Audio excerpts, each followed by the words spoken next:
If you woke up tomorrow and realized your entire future had already been priced, your last name as the receipt, your marriage as the transaction, would you step into the life they picked for you?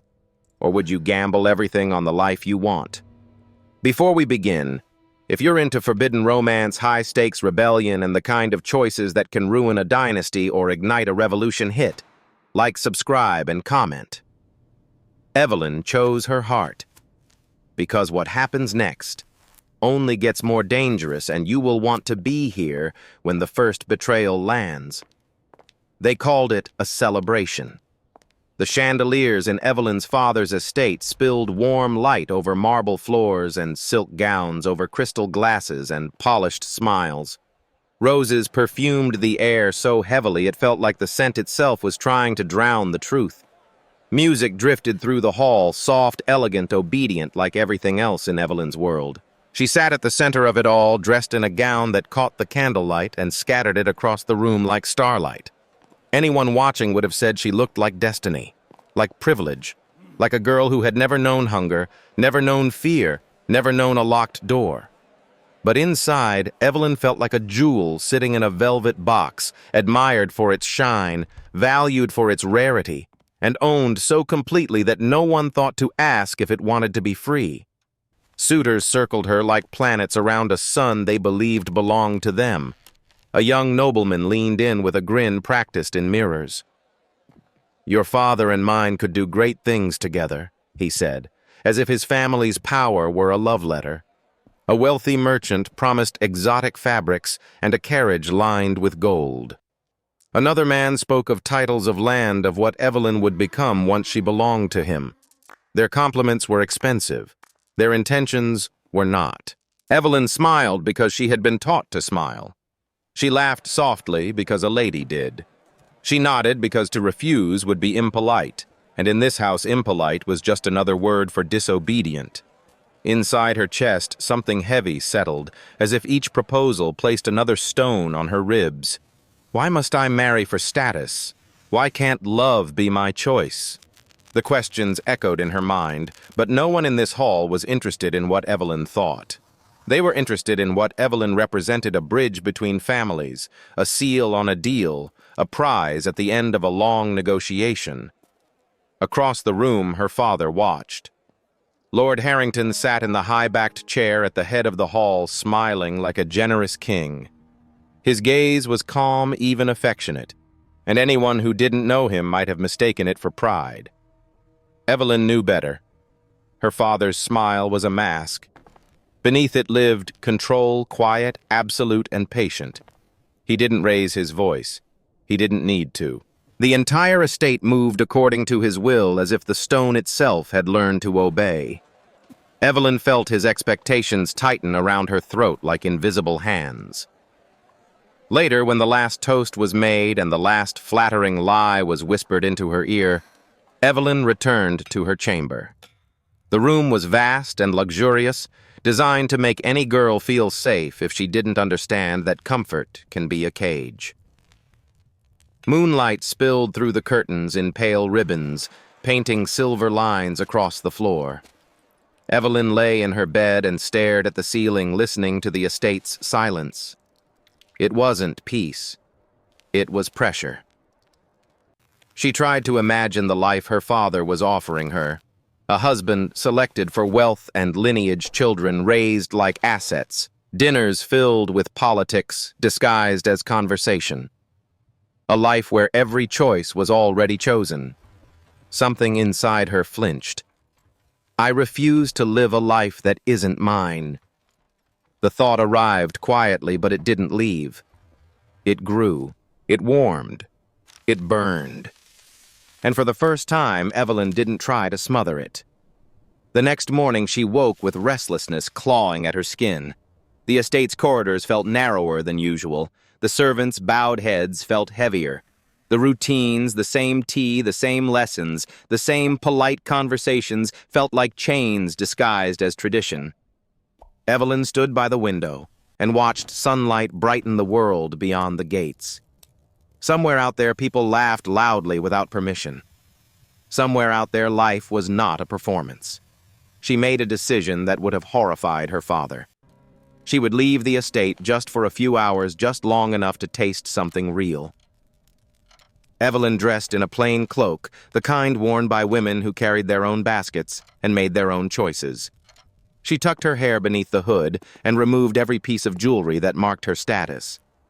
She looked at her reflection and barely recognized herself. Good. She slipped through side corridors, past sleepy guards, past servants too busy to question a girl who moved like she belonged. The gates loomed ahead, huge iron, unquestioned. When she passed through them, her heart jumped. It wasn't only fear, it was freedom. Outside, the town hit her like a living wave. The market was loud and colorful and unruly. Vendors shouted prices. Children darted between stalls. Coins clinked. Wheels creaked. The air was thick with the smell of spices, fresh bread, citrus smoke, and sweat. Life wasn't polished here. It was honest. Evelyn breathed in, and it felt like the first full breath she'd taken in years. She wandered slowly, letting the crowd swallow her, letting anonymity wrap around her like armor. No one bowed. No one called her my lady. No one watched her like she was an investment. For a moment, she was just a girl. Then she saw him. He stood near a wooden cart, tall and broad-shouldered, his posture relaxed but alert, like a man used to watching for danger. His features were sharp in a way that suggested hardship had carved him into something unbreakable. Dark hair, dark eyes, the kind of eyes that didn't look away first. He should have blended into the crowd. He didn't. There was a quiet strength in him, a calm defiance that didn't need volume. He moved with an ease that made Evelyn think of a wolf walking through a field of sheep, not because he was dangerous, but because he was free in a way the sheep couldn't imagine. And then his gaze met hers. The market's noise blurred, the world narrowed. Something sparked quick electric, impossible to explain. Evelyn's pulse stumbled. Who is he? She turned away quickly, annoyed at herself, at her own reaction. He was a stranger, a man from a world she'd never touched. Nothing about him should matter, but the memory of his eyes clung to her like a song she couldn't stop hearing. She tried to distract herself with stalls and colors and conversation, but her mind kept slipping back, replaying that moment, the sunlight catching the angles of his face, the steady confidence in his expression, the way he looked at her as if she were not a prize, but a person. As the day stretched toward evening, Evelyn found herself circling back without admitting she was doing it. And there he was again, still near the same place now, laughing with a group of vendors. He handed a child a piece of bread and ruffled the kid's hair like it was the most natural thing in the world. People around him smiled, relaxed. He had that kind of presence, magnetic grounding, quietly bright. Evelyn stopped at a distance watching. She didn't plan to speak. Her mouth betrayed her. "Do you believe in fate?" she asked. Her voice was barely above the market's hum, but he heard it anyway. He turned surprised for a heartbeat, then intrigued. His eyes flicked over her cloak, her hood, the careful way she tried to hide the parts of herself that didn't belong here. Instead of calling her out, his lips curved like he'd just found something interesting in a book he wasn't supposed to be reading. "Fate has a strange way of weaving paths together," he said. His voice was low, warm, and steady, like it had carried him through storms. Evelyn swallowed. "What do you think it wants?" He stepped a little closer, not enough to trap her, just enough to make her feel the heat of his presence. "Maybe it wants to see who dares to cross the line," he murmured. Cross the line. The words hit Evelyn harder than they should have. He tilted his head. "And what brings a lady in a cloak to the market hiding like a secret?" Evelyn's instincts screamed to lie, to say she was shopping, to say she was lost, to say nothing at all and run back to her safe cage. But something about his gaze made lying feel pointless. "I needed to escape." She admitted the truth, slipping out before she could choke it back. To feel something real, something beyond expectations.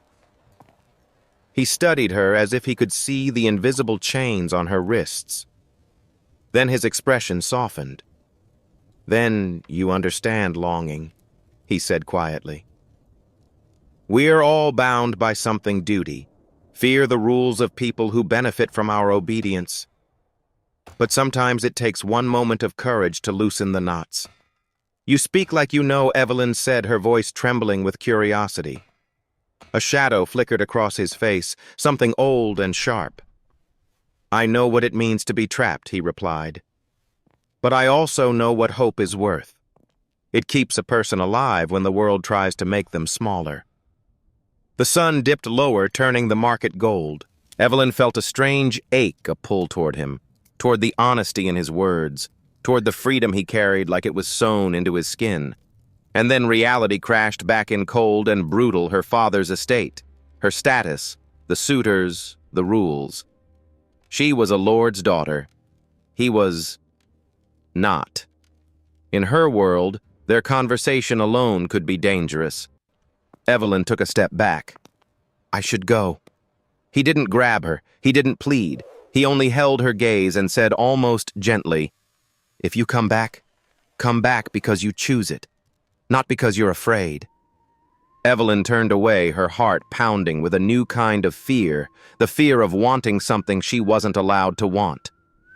That night in her chamber, she couldn't sleep. She kept seeing the market, hearing his voice, feeling that moment when her lungs filled with air that wasn't filtered through her father's power.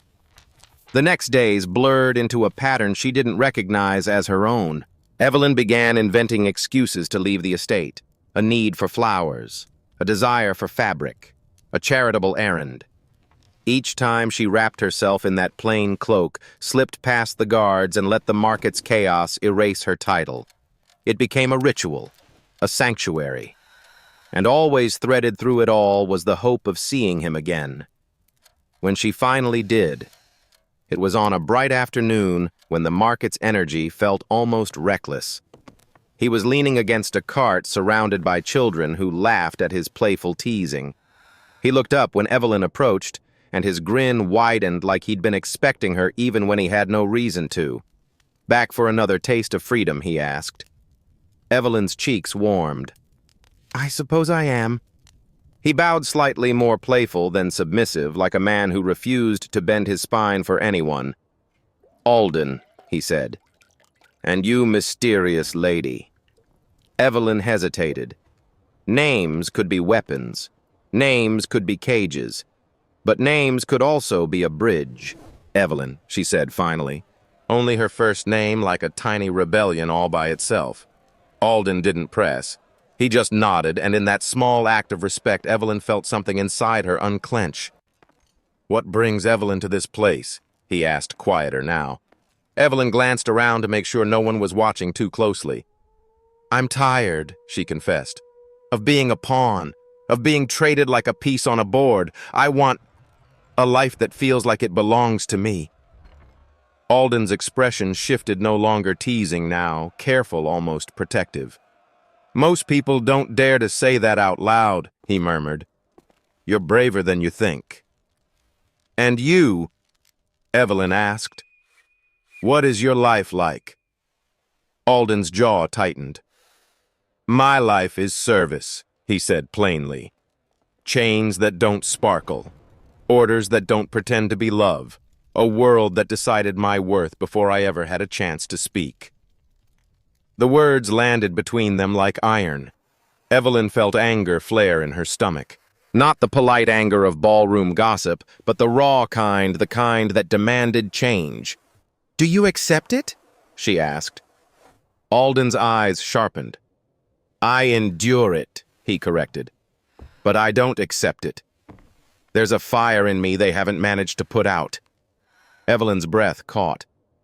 What if she said daring herself as much as him? We could change our fates. Alden studied her skepticism, fighting with curiosity. "Rebellion is dangerous," he warned. "It can cost you everything." Evelyn's voice came out steadier than she felt. "Maybe that's the price of living as yourself." Alden was quiet for a long moment. Then he nodded, slow and deliberate. "If we do anything," he said, "we do it with purpose. with strategy, not just anger. And just like that, their meetings changed shape. They still talked about the market, about small joys. They still laughed sometimes, and in those laughs, Evelyn felt more alive than she ever had in a room full of nobles. But underneath it all, something heavier grew, shared. Truths, shared wounds, shared hunger for freedom. Evelyn told Alden about the suffocating halls of the estate, the suitors chosen like purchases, the way her father's expectations wrapped around her like a noose made of silk. Alden told Evelyn about early mornings and late nights, about hands blistered from work, about the constant vigilance of someone who could be punished for breathing wrong. He spoke of friends who had stopped dreaming because dreaming hurt too much. Their stories braided together until Evelyn couldn't separate her own longing from Alden's. The world wanted them to be strangers. Instead, they became allies. One night, they sat on a low stone wall beneath a sky scattered with stars. What if we created a network? Alden suggested, his voice low but urgent. A group of people who want change. Servants. Guards who are tired of enforcing cruelty. Merchants who've been squeezed by corruption. People who are ready to risk something. Evelyn's heart raced. A network? Where would we even meet? There's an abandoned warehouse near the river, Alden said. Secluded. Forgotten. We could gather there quietly and see who's willing. Evelyn imagined it, faces lit by candlelight, fear and hope sharing space in the same room. She imagined standing in front of them, speaking without her father's permission. Her hands trembled. "Do you think they'll come?" she asked. Alden's gaze held steady. "Fear is strong," he said, "but hope is stronger when it's shared. We just have to plant the first seed." The night of the first meeting arrived like a storm cloud. Evelyn spent hours preparing, rehearsing words in her mind, trying to shape her fear into something useful. She dressed in dark clothes and slipped out of the estate under the cover of night, moving with the careful speed of someone who knows one wrong step could end everything. When she reached the warehouse, Alden was waiting. His silhouette was framed by moonlight, and seeing him there, real steady, made Evelyn's panic loosen its grip. "Are you ready?" he asked. Evelyn exhaled. "No," she admitted. "But I'm here." Alden's mouth curved. "That's enough." Inside, candles flickered against rough wooden beams. A small group stood in the center, faces, tense eyes darting as if expecting guards to burst through the doors at any moment. Servants from the estate hands, calloused. Merchants tired of paying bribes disguised as fees. A few guards, their loyalty cracked by what they'd seen and done. A young woman with a basket of flowers, Clara, whose gaze was sharp, despite the tremble in her hands. A blacksmith's apprentice, Tomas, broad and quiet, watching everything like he was already planning. Evelyn stepped forward. Her voice shook at first, but once it began, it found strength it didn't know it had. "Thank you for coming," she said. "We are here because we share something, the desire to live with dignity. We are tired of being controlled by people who treat our lives like property. We are tired of being silent." A murmur rippled through the group. Evelyn continued, forcing herself to meet their eyes. "I know you're afraid. I am too. But fear has kept us trapped for too long. Alone, we are easy to break. Together, we have a chance." Alden stepped beside her, grounding her with his presence. "We've lived in silence long enough," he said. "We need organization. Smaller groups. Coded messages. Safe places. Trust, but caution. If we're careless, we lose everything." A merchant spoke up, voice tight. "And if we're caught?" Evelyn's heart hammered. She thought of her father's power, the punishments he could unleash. She thought of Alden's chains. Then she said what she knew was true. "If we do nothing, we're already caught," Evelyn replied. "We're just pretending we aren't. This is the only path where change is possible." The room went still. Then Clara lifted her chin. Tomas nodded once. One of the guards swallowed hard and said, "Tell us what to do." That was the moment the rebellion stopped being a dream and became a plan. In the weeks that followed, the warehouse transformed. It became a heartbeat. Meetings grew larger, then smaller again, then scattered to avoid patterns. Information moved in whispers. Guard schedules, supply routes which officials could be bribed, which merchants could hide food, which streets were safest at night. The group learned to speak in code, to pass notes inside loaves of bread, to tuck messages into bundles of flowers, to signal with harmless gestures a folded sleeve, a ribbon tied a certain way, a lantern placed at a window. Evelyn found herself laughing more than she ever had in the estate. But the laughter didn't mean things were safe. It meant they were alive. Yet the more they built, the more danger thickened. Rumors of disturbances in the market reached the estate. Patrols increased. Guards watched longer. The master's men, her father's men, moved like hunting dogs, scenting blood. One evening, Evelyn returned home and felt the air shift before she even saw anyone. The estate's quiet was different, sharper, like the silence of people listening. She heard her father's voice echoing through the hall, cold and controlled. "Something is amiss," he said to his advisors. "There are reports of dissent. If there's a spark, we extinguish it before it becomes a fire." Evelyn's stomach dropped. She reached her room, shut the door, and pressed her back against it, breathing like she'd been running. If he's aware, he'll tighten everything. The next day, she met Alden in their usual place at the market, urgency vibrating through her. "We need to talk," she whispered. She told him what she'd overheard. Alden's expression hardened. "If the master is watching, we don't have time," he said. "But we can't get reckless. We shift tactics, smaller moves, quiet pressure." So they adjusted. They staged minor disruptions, supplies arriving late, a bribed official exposed in a whisper campaign, guards finding doors unexpectedly locked. Nothing big enough to justify a massacre, but enough to plant doubt. Enough to remind the town that control was not invincible. And then Clara said the thing no one wanted to say. "We have to step into the light," she insisted during one candlelit meeting, voice trembling but fierce. "If we stay in shadows forever, fear wins. People need to see us, to know they aren't alone." Evelyn felt her throat tighten. A public protest. Alden's jaw clenched. A protest could get people killed. It could also wake them up, Clara shot back. Tomas finally spoke, his voice quiet but heavy. "If we do it smart. We pick the busiest market day. We plan exits. We set watchers. We prepare diversions." The warehouse filled with the crackle of a decision forming. Evelyn's hands shook under the table, but she nodded, because a life lived in a cage wasn't living. They prepared in secret. Tomas painted banners on rough cloth: freedom, justice. We are human. Clara hid leaflets in flower bundles, delivering them like blessings. Sympathetic guards whispered which patrols could be delayed for a few minutes. Evelyn wrote words she'd never dared to speak, stripping them down until they were sharp and simple enough to pierce a crowd. The morning of the protest dawned bright and clear, as if the world had no idea what was coming. Evelyn woke early, heart in her throat. She dressed in dark clothing meant to blend into the market's crowd. She looked at herself in the mirror and saw not a lord's daughter, not a future bride, but someone on the edge of becoming dangerous. At the warehouse, the group gathered in tense silence. Alden stood before them. "Remember," he said, "we're not only fighting for ourselves.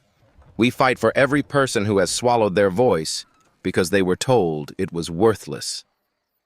Evelyn looked at the faces around her, ragtag, frightened, brave.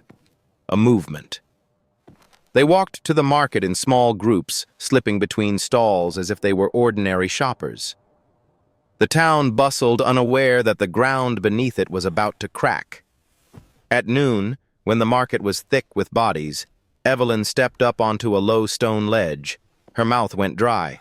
Then she thought of her father's banquet hall, of the suitors' hollow laughter, of Alden's chains. And she shouted. Now banners unfurled like wings. Chants rose. Freedom, justice, equality. The sound hit the market like thunder. People turned. Confusion rippled. Then curiosity. Then something like recognition, because the words weren't new. They were the words everyone carried privately, the words they didn't dare to share. A man lowered his basket and listened. A woman squeezed her child's hand and stepped closer. An old merchant wiped his eyes like he was ashamed to be seen feeling hope. More voices joined. The crowd swelled. Evelyn's chest burned with adrenaline. She chanted until her throat hurt, until her fear turned into fuel.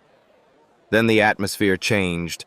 A wall of guards pushed through the market uniforms, harsh against the bright chaos of stalls and fruit and fabric. At the front was the captain, broad, brutal, loyal to the master, with the kind of loyalty that enjoyed hurting people. Enough, he bellowed. You are traitors! Disperse!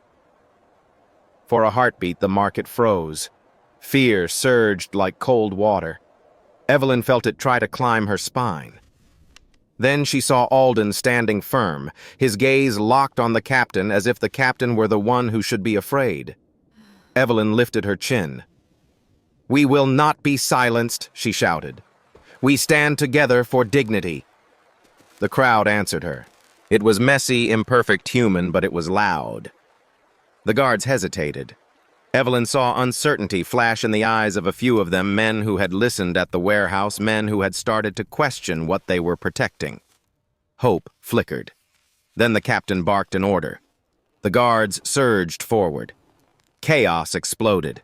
People screamed and scattered. Baskets overturned. Cloth banners snagged on cartwheels. The chant fractured into panic.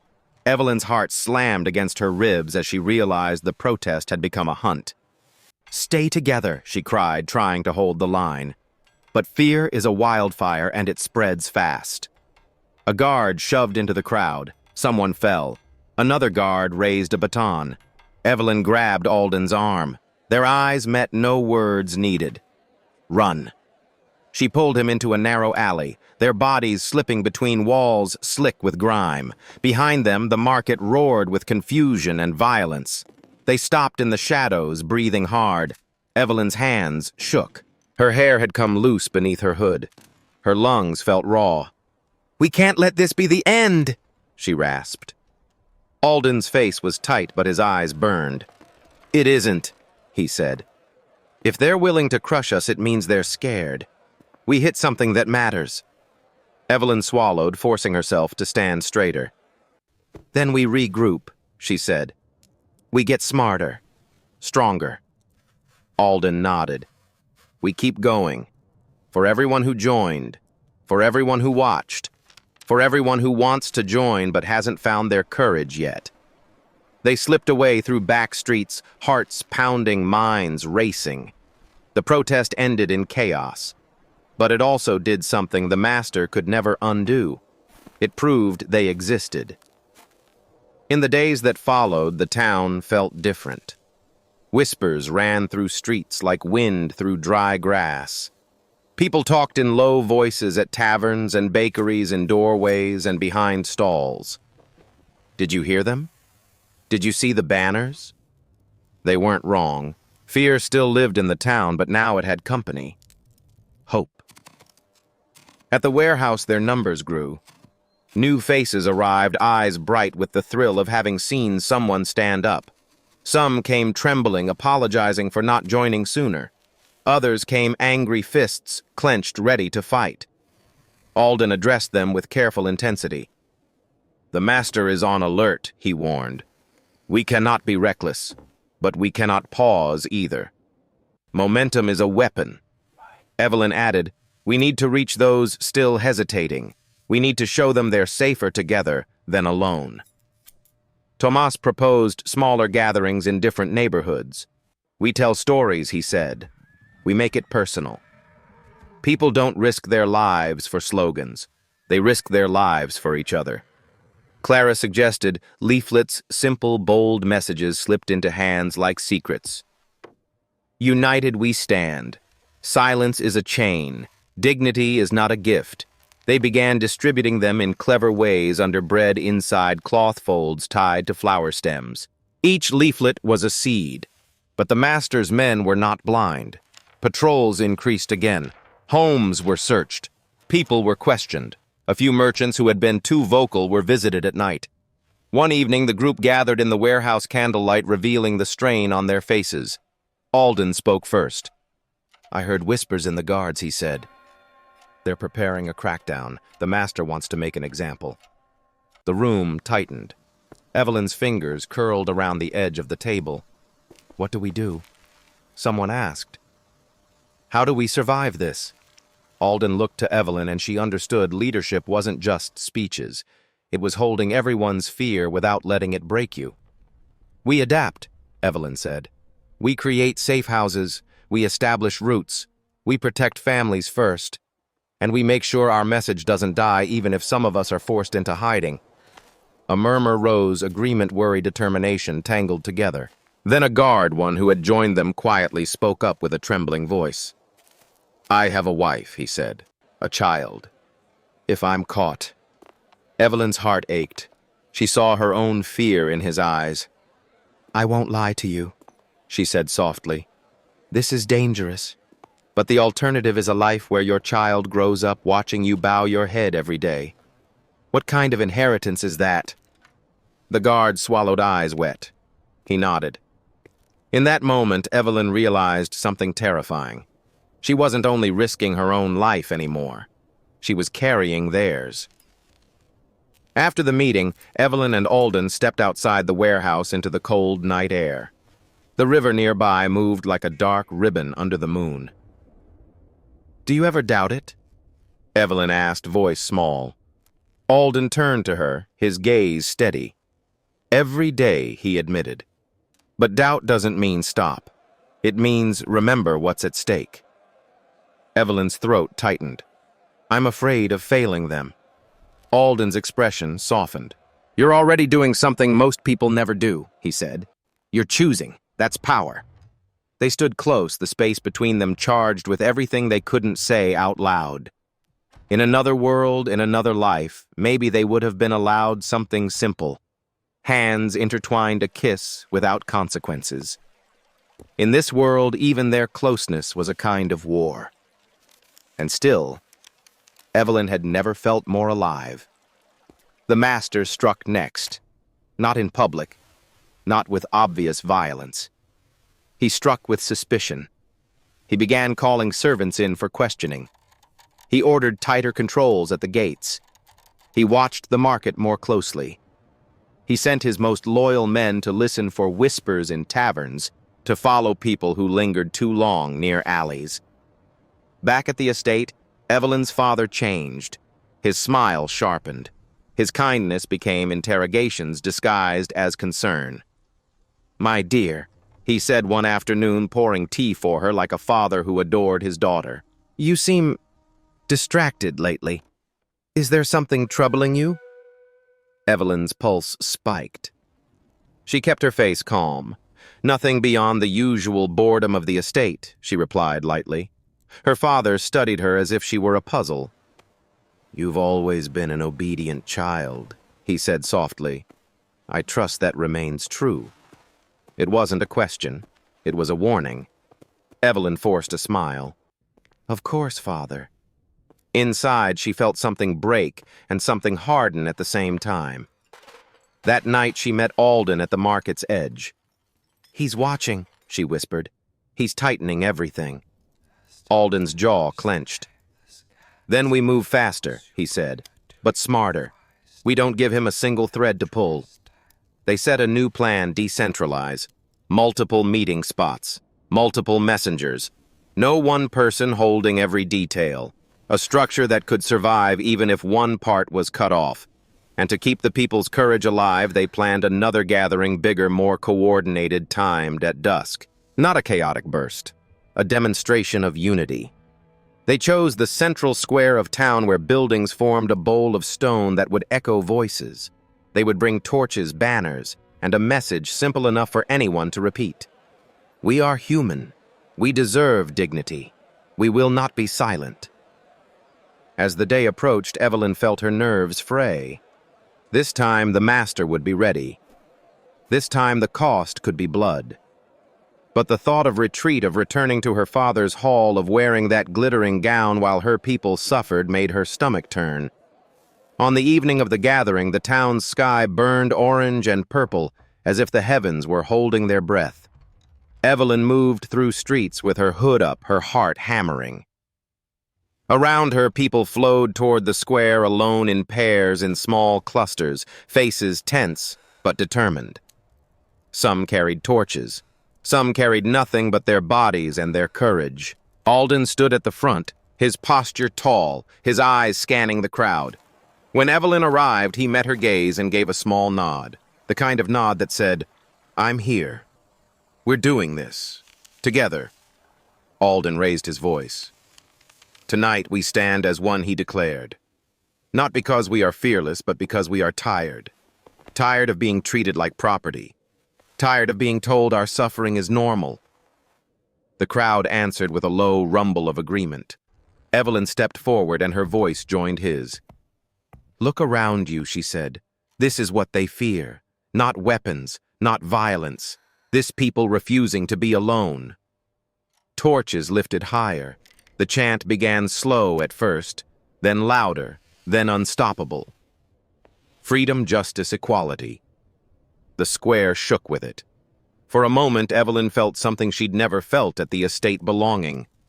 Then the guards arrived. More than last time. Armor glinting, faces hard. The captain at their front like a blade. "Traitors," he shouted. "Disperse or be punished." A hush threatened the crowd. Evelyn felt fear rise again, cold, vicious. Then Clara shouted, "We will not be silent!" Thomas yelled, "United, we stand!" Voices surged. The captain's eyes narrowed. He barked an order. The guards pushed forward. But this time the crowd didn't fracture immediately. People locked arms. They held their ground, shaking but holding. Evelyn saw something that made her chest tighten. Guards hesitating again, several of them. Their eyes flickered between the captain and the crowd, between orders and conscience. Alden raised his voice, cutting through the chaos. "You don't have to do this," he shouted at them. "You're not protecting justice. You're protecting a man's fear." For one breath, it seemed like the line might break, not the crowd's line, but the guards. Then the captain struck a protester with the butt of his weapon. The spell shattered. Panic erupted. Evelyn grabbed Alden's hand. "Now," she yelled. A whistle sounded Tomas's signal. A cart rolled into the street at the far end of the square, blocking the guard's path.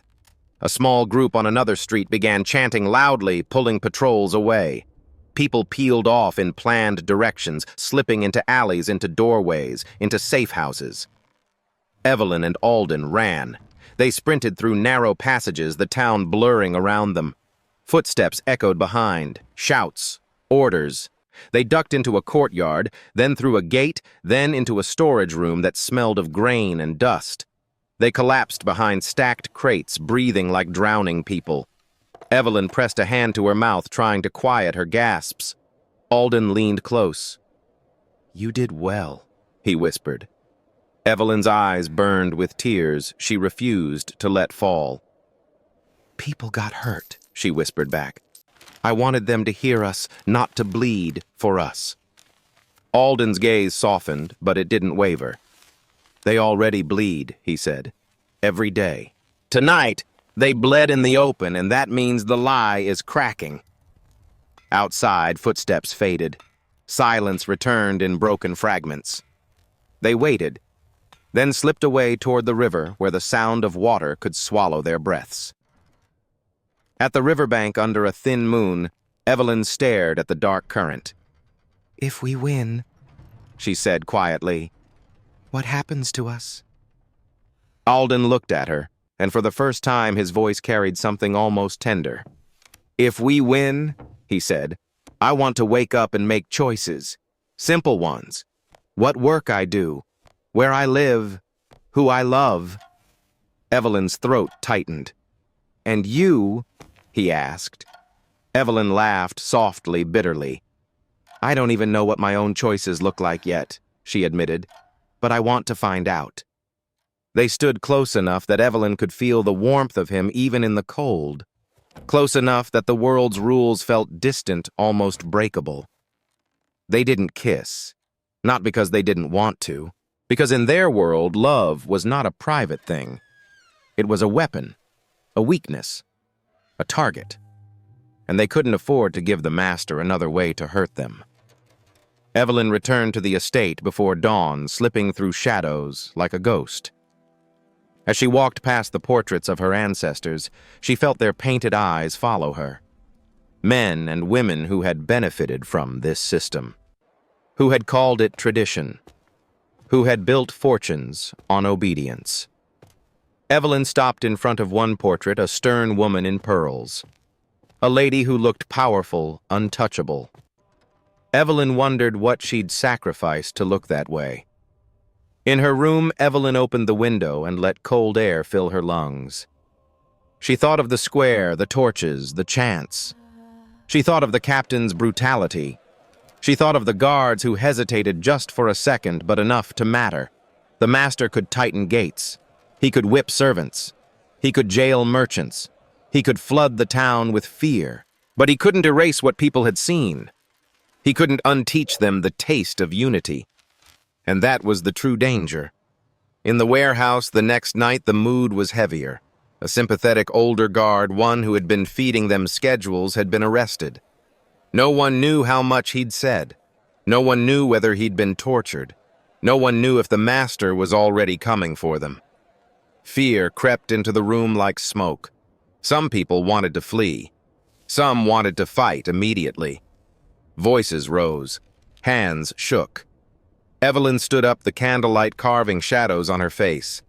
She felt the weight of their eyes. She spoke calmly, even though her heart was racing.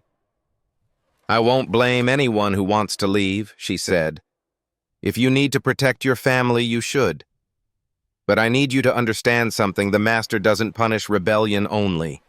He punishes the idea of rebellion. Even if we disappear, he will tighten his hold because he tasted fear. And he will want more." Silence. Evelyn continued, voice steady. "If we retreat completely, we teach him he was right to crush us. If we stand carefully, intelligently, we teach him that we are not sparks. We are a fire that learned how to survive rain." Alden stepped beside her and reached for her hand. He didn't hide the gesture. He didn't make it romantic. He made it a promise that said, "You're not alone in this." That one gesture steadied the room. Plans resumed, more cautious, more complex. Safe houses, hidden routes, signals, fallback leaders, caches of food and medicine, a code book disguised as a prayer journal. They were no longer improvising.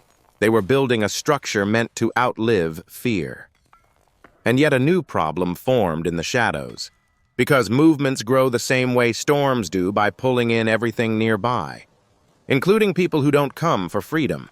Some come for power. Some come to settle grudges. Some come to sell secrets. Evelyn noticed things. A man who asked too many questions about names.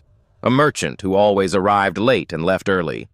A guard whose loyalty seemed to shift with the wind. Whispers that didn't match the facts they'd shared. Alden noticed too. Their eyes met across the room more than once, silent conversations passing between them. Someone is listening. Someone is waiting for the right moment to betray. But the rebellion was already too big to simply stop. Too many hearts had been awakened. Too many people had seen the square and decided they were done being quiet. That night, after the meeting, Alden and Evelyn walked along the river again, staying in darkness. "We're changing the town," Evelyn said, half amazed, half terrified. Alden's gaze was distant. "Yes," he replied, "which means the master will change too." Evelyn wrapped her cloak tighter. "Do you think he knows it's me?" Alden looked at her sharply. "Not yet," he said. "But he's smart, and he's cruel. He will look for leverage." Evelyn's stomach tightened. "Leverage like?"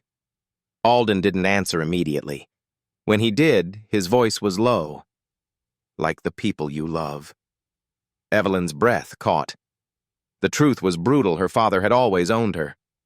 Now he might use that ownership as a weapon not only against her, but against the movement. And the truth that scared her even more, Evelyn loved Alden. Not in the soft way of poems her governess used to read, not in the distant way nobles spoke of love while discussing dowries. She loved him in the way a drowning person loves air. In the days that followed, Evelyn moved through the estate like a performer on a tightrope. She smiled when her father watched. She laughed at conversations that felt like knives. She accepted invitations to small gatherings, pretending she belonged among people who would have her killed if they knew where she went at night. Her father began pushing harder.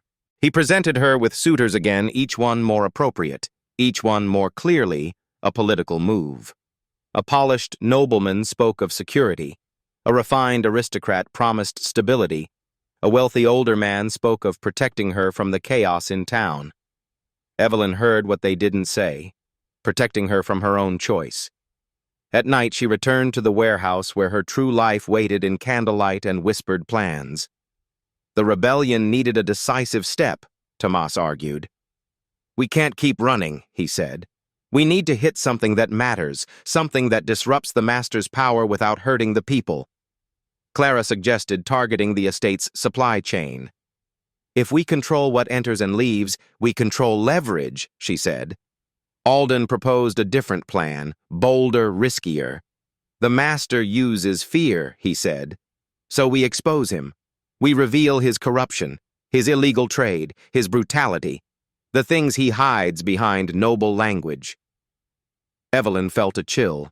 Exposing him meant documents, witnesses, proof, and it meant someone would have to get close enough to steal, close enough to be caught.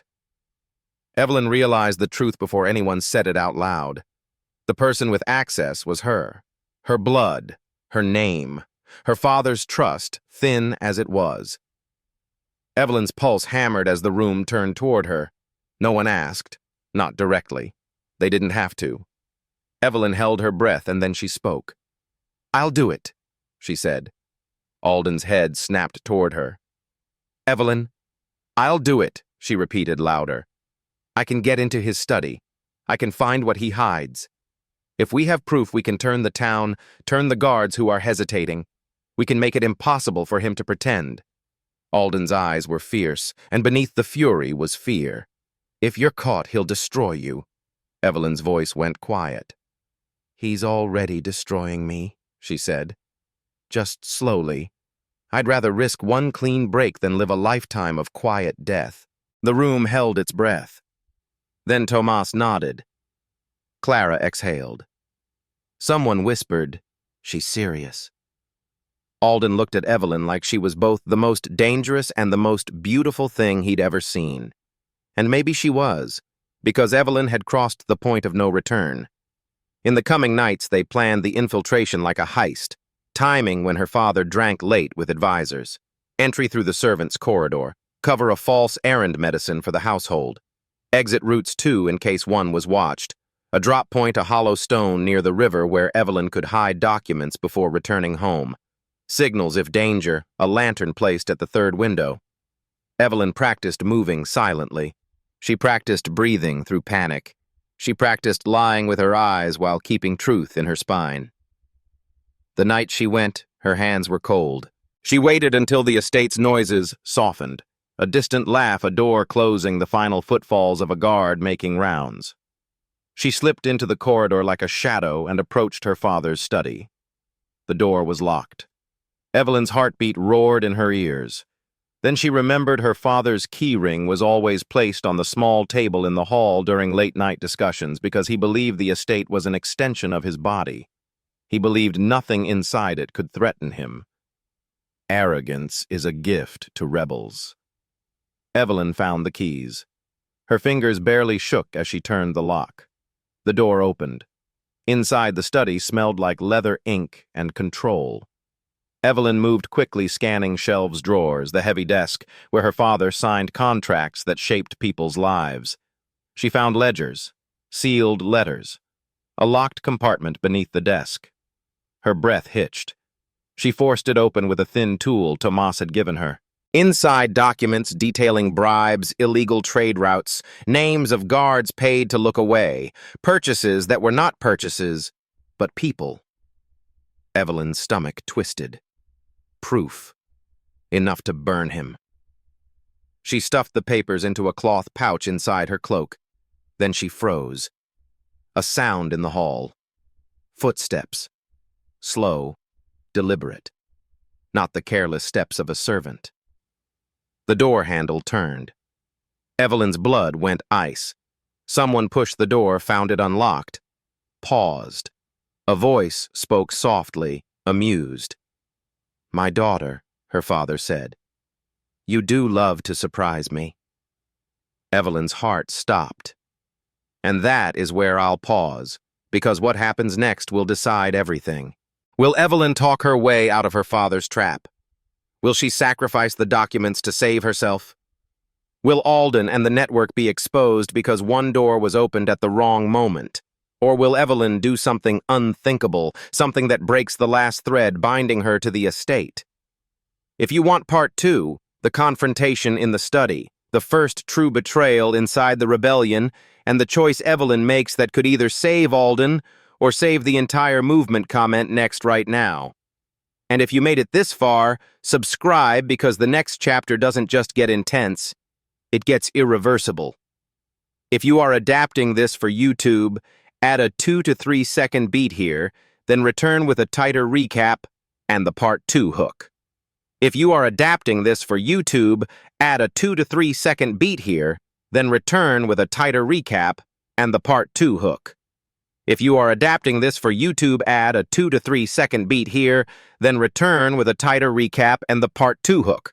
If you are adapting this for YouTube, add a 2 to 3 second beat here, then return with a tighter recap and the part 2 hook. If you are adapting this for YouTube, add a 2 to 3 second beat here, then return with a tighter recap and the part 2 hook. If you are adapting this for YouTube, add a 2 to 3 second beat here, then return with a tighter recap and the part 2 hook. If you are adapting this for YouTube, add a 2 to 3 second beat here, then return with a tighter recap and the part 2 hook. If you are adapting this for YouTube, add a 2 to 3 second beat here, then return with a tighter recap and the part 2 hook. If you are adapting this for YouTube, add a 2 to 3 second beat here, then return with a tighter recap and the part 2 hook. If you are adapting this for YouTube, add a 2 to 3 second beat here, then return with a tighter recap and the part 2 hook. If you are adapting this for YouTube, add a 2 to 3 second beat here, then return with a tighter recap and the part 2 hook. If you are adapting this for YouTube, add a 2 to 3 second beat here, then return with a tighter recap and the part 2 hook. If you are adapting this for YouTube, add a 2 to 3 second beat here, then return with a tighter recap and the part 2 hook. If you are adapting this for YouTube, add a 2 to 3 second beat here, then return with a tighter recap and the part 2 hook. If you are adapting this for YouTube, add a 2 to 3 second beat here, then return with a tighter recap and the part 2 hook. If you are adapting this for YouTube, add a 2 to 3 second beat here, then return with a tighter recap and the part 2 hook. If you are adapting this for YouTube, add a 2 to 3 second beat here, then return with a tighter recap and the part 2 hook. If you are adapting this for YouTube, add a 2 to 3 second beat here, then return with a tighter recap and the part 2 hook. If you are adapting this for YouTube, add a 2 to 3 second beat here, then return with a tighter recap and the part 2 hook. If you are adapting this for YouTube, add a 2 to 3 second beat here, then return with a tighter recap and the part 2 hook. If you are adapting this for YouTube, add a 2 to 3 second beat here, then return with a tighter recap and the part 2 hook. If you are adapting this for YouTube, add a 2 to 3 second beat here, then return with a tighter recap and the part 2 hook. If you are adapting this for YouTube, add a 2 to 3 second beat here, then return with a tighter recap and the part 2 hook. If you are adapting this for YouTube, add a 2 to 3 second beat here, then return with a tighter recap and the part 2 hook. If you are adapting this for YouTube, add a 2 to 3 second beat here, then return with a tighter recap and the part 2 hook. If you are adapting this for YouTube, add a 2 to 3 second beat here, then return with a tighter recap and the part 2 hook. If you are adapting this for YouTube, add a 2 to 3 second beat here, then return with a tighter recap and the part 2 hook. If you are adapting this for YouTube, add a 2 to 3 second beat here, then return with a tighter recap and the part 2 hook. If you are adapting this for YouTube, add a 2 to 3 second beat here, then return with a tighter recap and the part 2 hook. If you are adapting this for YouTube, add a 2 to 3 second beat here, then return with a tighter recap and the part 2 hook. If you are adapting this for YouTube, add a 2 to 3 second beat here, then return with a tighter recap and the part 2 hook. If you are adapting this for YouTube, add a 2 to 3 second beat here, then return with a tighter recap and the part 2 hook. If you are adapting this for YouTube, add a 2 to 3 second beat here, then return with a tighter recap and the part 2 hook. If you are adapting this for YouTube, add a 2 to 3 second beat here, then return with a tighter recap and the part 2 hook. If you are adapting this for YouTube, add a 2 to 3 second beat here, then return with a tighter recap and the part 2 hook. If you are adapting this for YouTube, add a 2 to 3 second beat here, then return with a tighter recap and the part 2 hook. If you are adapting this for YouTube, add a 2 to 3 second beat here, then return with a tighter recap and the part 2 hook. If you are adapting this for YouTube, add a 2 to 3 second beat here, then return with a tighter recap and the part 2 hook. If you are adapting this for YouTube, add a 2 to 3 second beat here, then return with a tighter recap and the part 2 hook. If you are adapting this for YouTube, add a 2 to 3 second beat here, then return with a tighter recap and the part 2 hook. If you are adapting this for YouTube, add a 2 to 3 second beat here, then return with a tighter recap and the part 2 hook. If you are adapting this for YouTube, add a 2 to 3 second beat here, then return with a tighter recap and the part 2 hook. If you are adapting this for YouTube, add a 2 to 3 second beat here, then return with a tighter recap and the part 2 hook. If you are adapting this for YouTube, add a 2 to 3 second beat here, then return with a tighter recap and the part 2 hook. If you are adapting this for YouTube, add a 2 to 3 second beat here, then return with a tighter recap and the part 2 hook. If you are adapting this for YouTube, add a 2 to 3 second beat here, then return with a tighter recap and the part 2 hook. If you are adapting this for YouTube, add a 2 to 3 second beat here, then return with a tighter recap and the part 2 hook. If you are adapting this for YouTube, add a 2 to 3 second beat here, then return with a tighter recap and the part 2 hook. If you are adapting this for YouTube, add a 2 to 3 second beat here, then return with a tighter recap and the part 2 hook. If you are adapting this for YouTube, add a 2 to 3 second beat here, then return with a tighter recap and the part 2 hook.